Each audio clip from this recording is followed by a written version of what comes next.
Hello there. In my continuing series on non-superhero comic book movies, I'm looking at the 2007 horror film 30 Days of Night. The original 3-issue miniseries was written by Steve Niles and published by IDW in 2002. After initially unsuccessfully pitching his story as a comic, Niles then tried to get it made as a film, but was again unsuccessful. So finally took the idea to IDW as a comic again, and they snapped it up.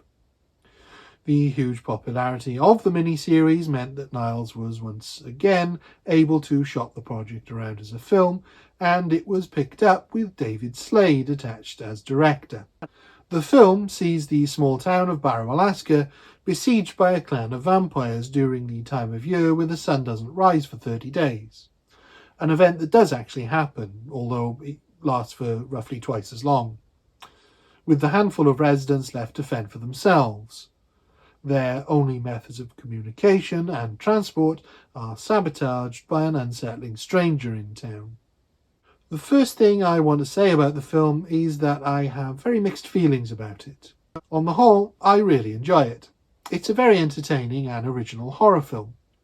I think some of the visuals, set pieces and plot points are brilliant, imaginative, and the performances are all excellent. But there are also some things I really don't like about it. Some of the pacing doesn't work for me, and I'm not a fan of some of the artistic choices either.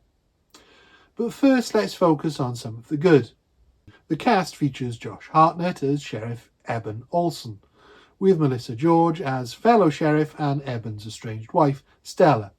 Manu Bennett, perhaps best known as Deathstroke in the Arrow TV series, plays Deputy Billy Kitka, as well as Mark Boone Jr. as plow driver Bo Brower. As the vampires, we have Danny Huston as Marlowe, head of the vampires, Megan Franich as his mate Iris, and Ben Foster plays the creepy human stranger, a human who wants to be a vampire. It was mostly filmed on location in New Zealand, with many of the rest of the cast played by New Zealand or Australian actors. Everyone in the cast does a really stellar job.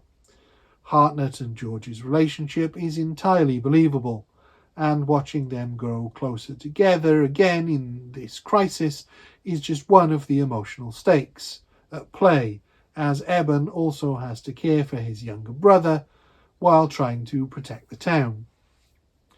Billy has his own heartbreaking emotional journey that really helps the film stand out from standard horror fare, and even Town Big Mouth Bo has his own satisfying arc.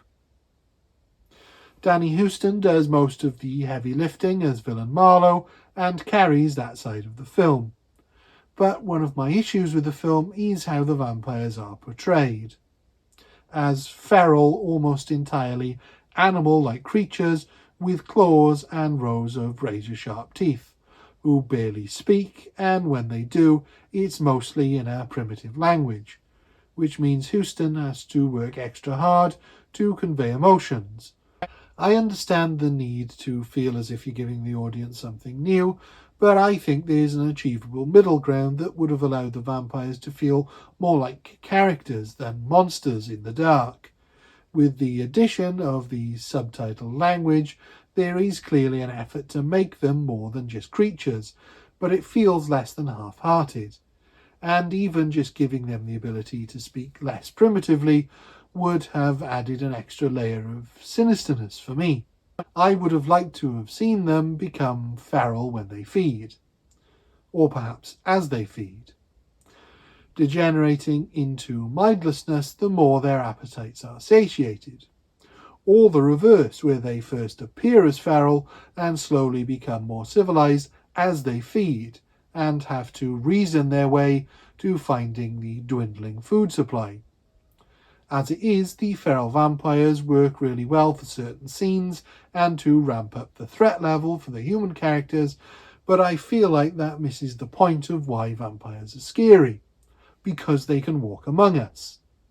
Something else the film does really well is creating atmosphere, as the town feels both claustrophobic and barren at the same time. Despite the fact the town is so sparse and sparsely populated, the overwhelming darkness makes it feel like a wall of black, blocking out either help or escape for those still alive in the town, and gives an oppressive feel to proceedings.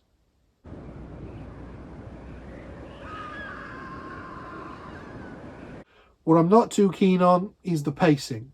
While the film itself and plot progression is paced well, the 30 days this is supposed to take place in never feels like 30 days.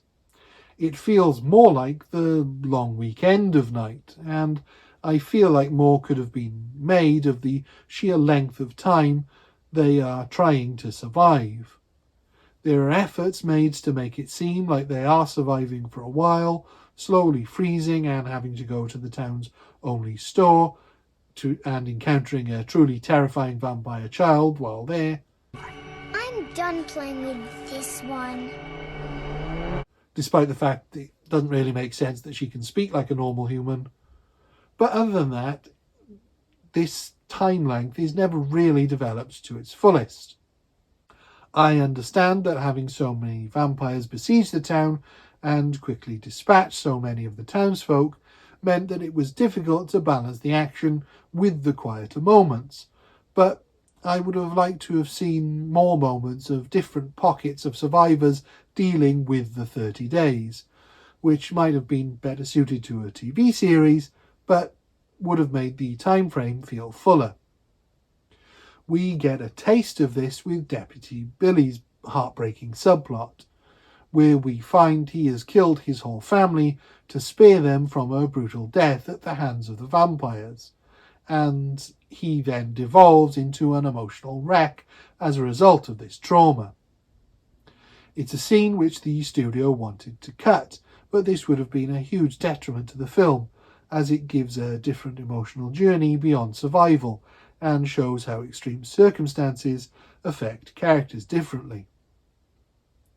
It's another thing that sets this apart from standard horror movie cliches and makes this film worth watching. I would recommend you seek this film out if you enjoy horror and have a strong stomach, as it does have some very gory moments. It's not perfect, but it is still very enjoyable and infinitely watchable if you're a horror fan. Thank you. Goodbye.